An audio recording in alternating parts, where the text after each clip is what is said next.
Jorn, people often ask me, what is the difference between expedition cruising and regular cruising? And I think it maybe comes down to two things. One is the ship, and the second thing is how you experience the world from the ship. As you can see from where we're sitting right now on a Zodiac, which is not at all like a usual cruise. Yeah. Would you say that those are sort of the two essential points of expedition cruising? Expedition cruising is also very much a mindset in how you deliver, wanting to learn about the places you go to, using a Zodiac like this. Right.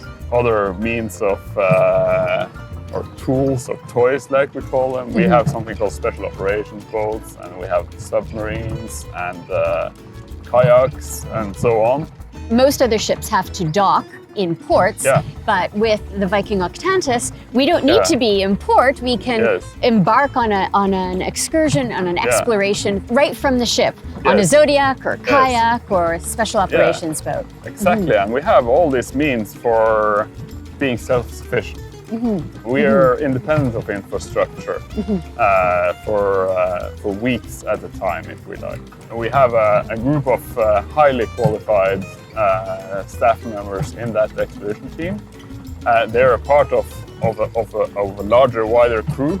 However, their education and background and skill set is slightly different. They're often have a high education. They're either masters or PhDs in their particular subject matter. Which might include? Yeah, which might include geology, biology, history, and so on. So they can really bring the experience. Yeah, exactly, exactly. Yes. And you know, we in Viking we turn them into sailors, if you like. So in order to work on board, you know, you come with that university education and a specialized skill set. It's not just a sort of immersive way to see the world. It's fun to actually get out and get into it in this way. And you know, as a guest, you can choose. You don't have to go to all the lectures in order to go to all the Zodiac rides. Exactly. And you can go to all the lectures and stay on board all the time if you like. And you can put together your program as you like by. Tell me about what makes this such an ideal place, the Great Lakes, which are in many North Americans' backyards. But still, like, why did Viking decide we have to go to the Great Lakes? Yeah, for one, and you mentioned it, it's in the backyard. Traditionally, in order to go on an expedition cruise, you've had to travel continents. You either go to Europe for, you know, to hub out of Europe to some kind of Arctic destination, for example, or you go to South America to start your Antarctic voyage. So the investment in just kind of positioning yourself on board the expedition ship is huge. If I go from Norway, where I live, to Antarctic and home again, I have to calculate one and a half week of pure travel. So here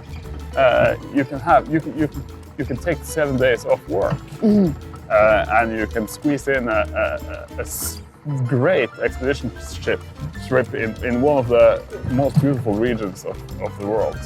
Let's talk about the ship, because we started talking about how expedition ships are different, and I'm so excited to talk to you because I didn't realize you were actually involved in the design of the Viking Octantis and Polaris. So what makes this ship different from an ordinary ship? What makes this ship an expedition ship? And we had quite a few ideas that on the table of what an expedition ship should contain.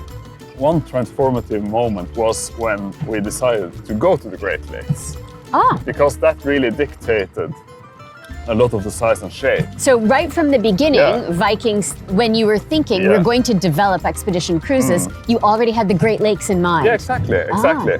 So what you'll see is that we have a certain beam. We can't be an inch wider than we are. To get through the locks. Exactly. And we have a certain height. We can't be an inch higher.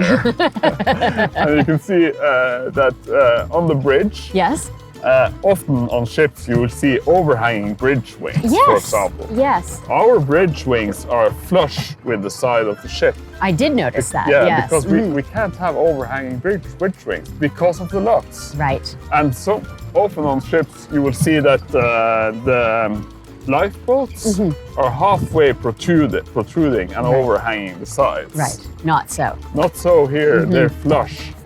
So a lot of the design is to fit into the locks. Right. Another criteria that we had was that it's going to be ice strengthened. Right. So this ship has a polar class 6, it's called. A large amount of space is devoted to things like this, Yes. right? That's a whole other... Yeah. Yeah, and I'll take you to the hangar when we get on board. Can we go do that now? Yeah, I think we should. I think we should. Yes. Thank you. So this is the hangar. Yeah, this is the hangar. And you can see that in height it is 2 decks. Yes.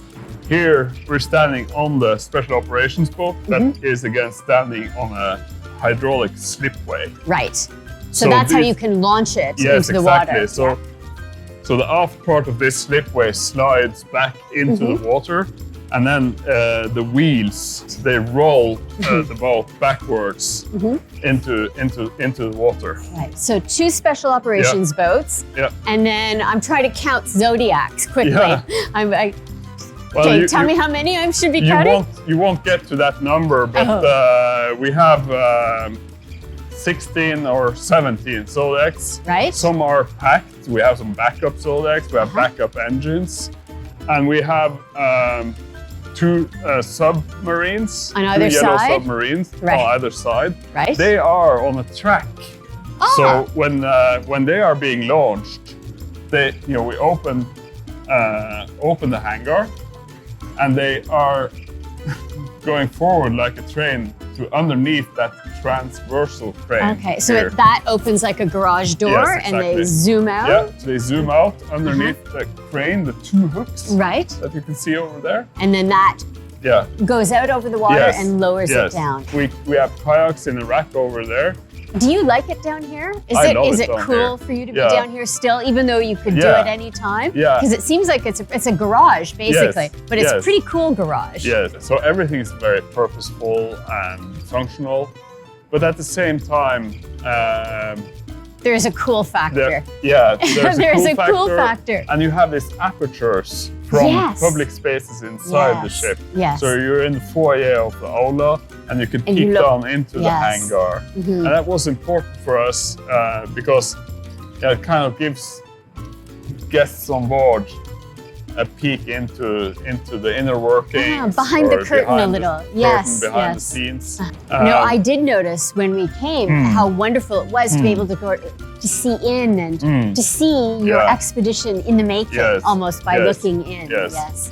So thank you so much for showing us behind the scenes and for sharing your love of expedition cruising with us.